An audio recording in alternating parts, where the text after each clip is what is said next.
c'est de littéralement plonger dans l'anatomie. Et pourquoi est-ce qu'on ferait ça? C'est-à-dire que c'est destiné aux chirurgiens en préparation de leur chirurgie. Donc l'idée, c'est de pouvoir plonger dans l'anatomie avant d'ouvrir le patient.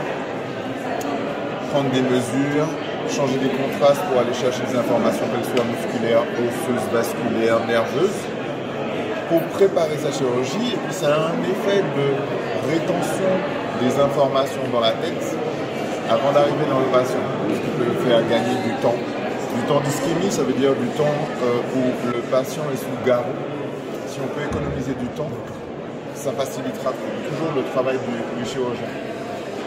Et ce qu'on peut quand même utiliser ici, c'est une espèce de plan de coupe qui va nous permettre de rentrer dans l'anatomie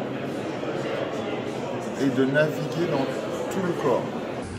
On entre dans ce que j'appellerais l'ère de la smart surgery, la chirurgie intelligente.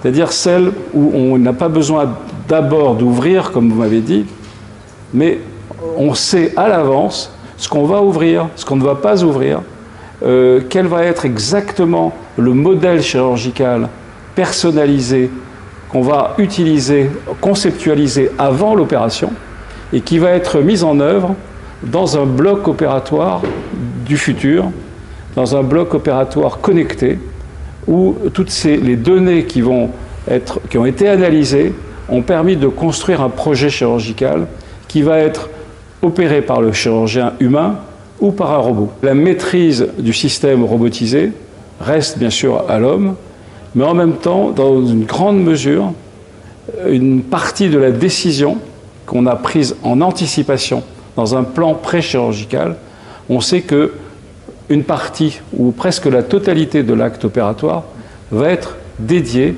au robot qui va faire la tâche qu'on a définie pour lui, pour le patient, pas pour le robot, pour le patient.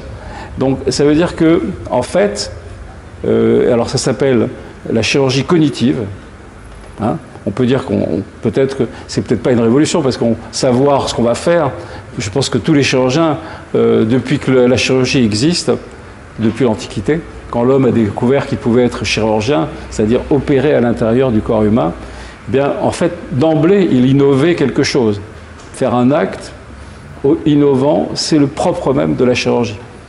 C'est l'ADN de la chirurgie, c'est l'innovation.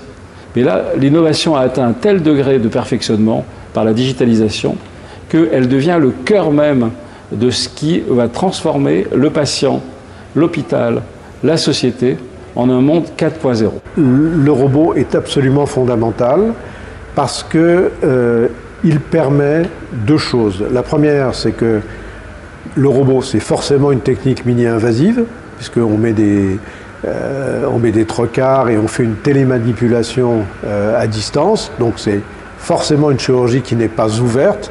Et il reste encore en France un taux de chirurgie résiduelle, je dirais pas très important, mais aux alentours de 25 ou de 30% sur une chirurgie qui devrait être faite totalement en mini-invasif.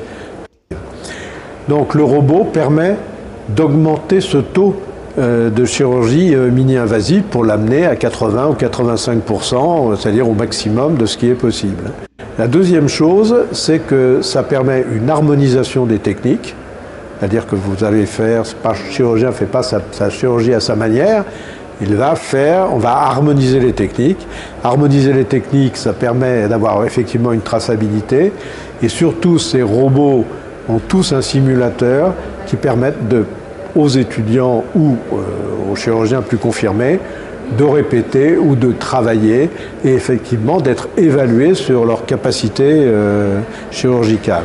L'ambition sur laquelle nous travaillons, c'est de créer un écosystème intelligent et connecté qui va donc réunir ces différentes composantes que vous voyez ici, avec de la robotique, il vient parler aujourd'hui, de l'instrumentation de pointe pour laquelle GNJ est très reconnue, des systèmes de visualisation avancés et d'imagerie, de robots, de jumeaux numériques qui permettent de faire de la reconstitution en 3 dimensions, et on a évoqué tout à l'heure Visible Patient avec lequel GNJ a un partenariat important, de l'intelligence artificielle et des solutions numériques qui ont vocation à être intégré sur une plateforme qui va permettre de faire l'interopérabilité des données. Ça, c'est aussi un élément qui est très important.